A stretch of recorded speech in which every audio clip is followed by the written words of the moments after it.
managers, what are you guys doing when your requirements start to change? Question. If you are not going into the requirements traceability matrix and your requirements document, your business requirements document, and showing that there is movement at a place and time within those requirements, you're not doing your job properly.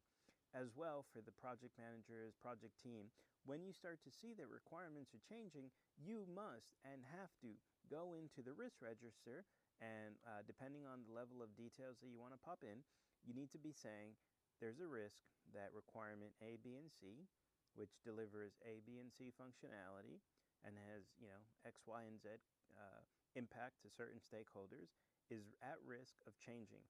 If you don't do that, you guys are cooked. Not only are you cooked, you're not doing your job properly. And someone like me, if I ask you the question, what are you doing when a requirement changes, and you tell me, we're going to try to sneak it in with the vendor or the design team or do nothing, then really you got no idea of how to do your jobs. And certainly if you answer it in a way like that, I will never hire you. This thing that I use, it goofs around and it irritates the hell out of me, but all right, I think we've recovered. Moving along. When you're that business analyst, the part of that change to requirement that you need to be doing is you need to go into your requirements traceability matrix or the BRD or JIRA or wherever you store requirements, and you need to put an update comment to say that the business or the stakeholder is proposing changes, and that's going to result in a risk being raised. You then need to go into the risk register as a project manager, a BA, or a project team member, and you need to be showing, hey, this thing is at risk of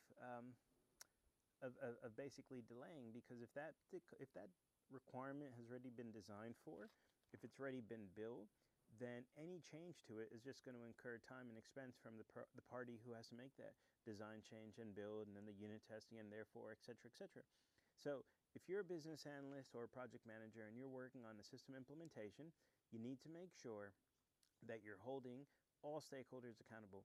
On the other side of this, if your vendor comes to you and says, hey, that requirement that I said could be done out of the box or with a little bit of light configuration, and if they're telling you now that they can't do it, you need to be raising the risk that change control is going to happen.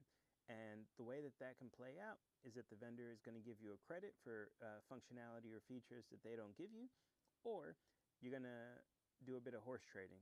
Find something of similar value that perhaps they weren't going to do before and get them to do it now. And that's ultimately how you have to manage, because on the one side, when your business is changing the requirement, hold them accountable. If your implementation party is doing the same, you hold them accountable. Good luck.